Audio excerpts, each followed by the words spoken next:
ಎಲ್ಲರಿಗೂ ನಮಸ್ಕಾರ. ಕೇಂದ್ರ ಮತ್ತು ರಾಜ್ಯ ಸರ್ಕಾರಗಳು ಅನುಸರಣೆ ಮಾಡ್ತಾ ಇರತಕ್ಕಂತಹ ಧೋರಣೆಗಳಿಂದ ಅಂಗನವಾಡಿ ಕಾರ್ಯಕರ್ತೆಯರು ಮತ್ತು ಸಹಾಯಕಿಯರು ತೀವ್ರ ಬೇಸರಗೊಂಡಿದ್ದಾರೆ. ಅಷ್ಟೇ ಅಲ್ಲ, ಆಕ್ರೋಶವೂ ಕೂಡ ಅವರಿಗಿದೆ. ಆದರೆ ಮುಂದೇನು?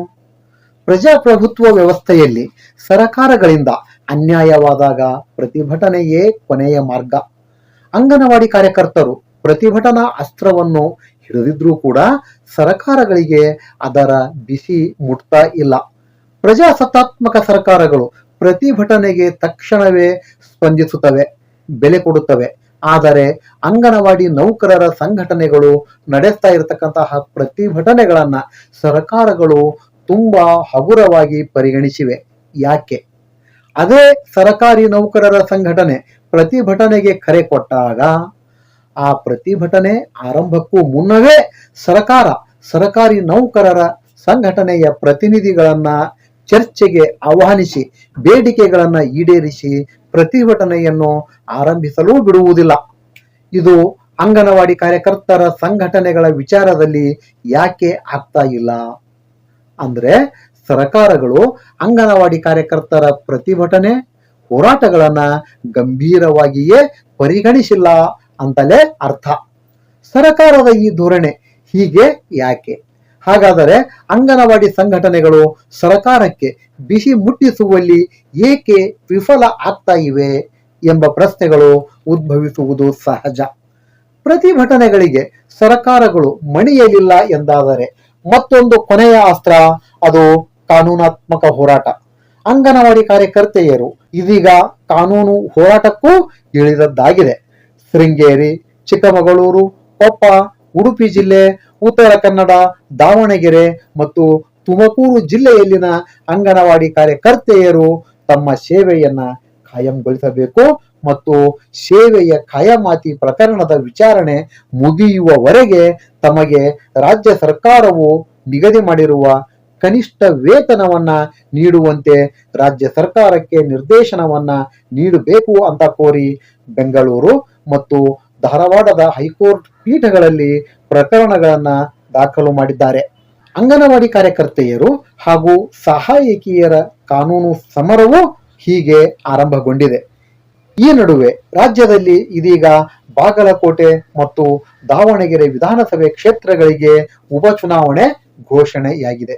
ರಾಜ್ಯದಲ್ಲಿ ಜಿಲ್ಲೆ, ತಾಲೂಕು ಮತ್ತು ಗ್ರಾಮ ಪಂಚಾಯಿತಿ ಚುನಾವಣೆಗಳು ಯಾವ ಕ್ಷಣದಲ್ಲಿಯಾದರೂ ಘೋಷಣೆ ಆಗುವ ಸಾಧ್ಯತೆಗಳಿವೆ. ಅದೇ ರೀತಿ ನಗರ ಸ್ಥಳೀಯ ಸಂಸ್ಥೆಗಳು ಮತ್ತು ಗ್ರೇಟರ್ ಬೆಂಗಳೂರಿಗೂ ಚುನಾವಣೆ ನಡೆಯಬೇಕಾಗಿದೆ.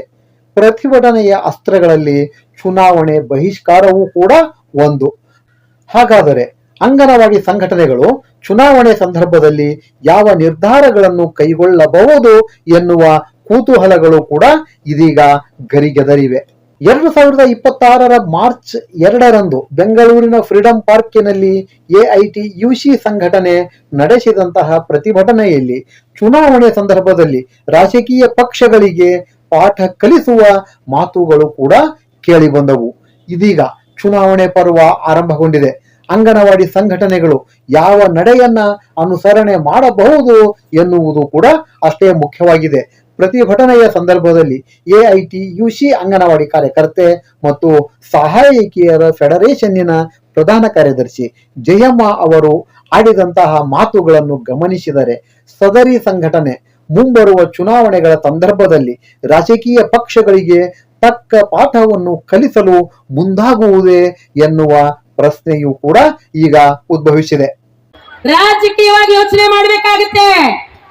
JCB ತರ JDS, ಕಾಂಗ್ರೆಸ್, ಬಿಜೆಪಿ ಅಂತ ನಾವೇನು ಹೇಳ್ತಾ ಇದೀವಿ, ಇವತ್ತವೆಲ್ಲವೂ ಕೂಡ ನಮ್ಮನ್ನ ಶೋಷಣೆ ಮಾಡ್ತಾ ಇದ್ದೇವೆ.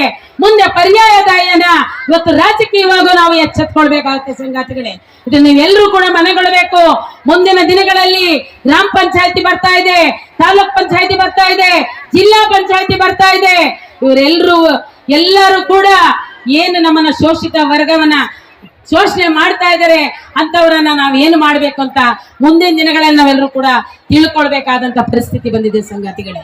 ಹಾಗಾಗಿ ಇವತ್ತೇನ್ ನಾವು ಕೇಂದ್ರ ಸರ್ಕಾರದಲ್ಲಿ ಏಪ್ರಿಲ್ಗೆ 21, 22, 23ರಂದು ಹೋರಾಟವನ್ನು ಹಮ್ಮಿಕೊಂಡಿದ್ದೇವೆ. ಆದ್ರೂ ಕೂಡ ಟ್ರೈನ್ ಅಲ್ಲಿ ಹಿಂದೆ ಸಂಗಾತಿಗಳೇ ಒಂದು ಹೋರಾಟಕ್ಕೆ ಹೋದ್ರೆ ಒಂದು ಕಾಲು ರೈಲಲ್ಲಿ ಒಂದು ಕಾಲು ಜೈಲಲ್ಲಿ ಅಂತ ಹೇಳಿ ನಾವು ಒಂದು ಬ್ಯಾಡ್ಸ್ ಅನ್ನ ಇಟ್ಕೊಂಡು ಹೋಗ್ತಾ ಇದ್ವಿ. ಅಂತ ಕಾಲ ಇತ್ತು. ಮೋದಿ ಸಾಹೇಬ್ರು ಬಂದ್ಮೇಲೆ ಹೆಂಗಿದೆ? ಒಂದು ಕಾಲು ರೈಲು ಇಲ್ಲ, ಜೈಲು ಇಲ್ಲ.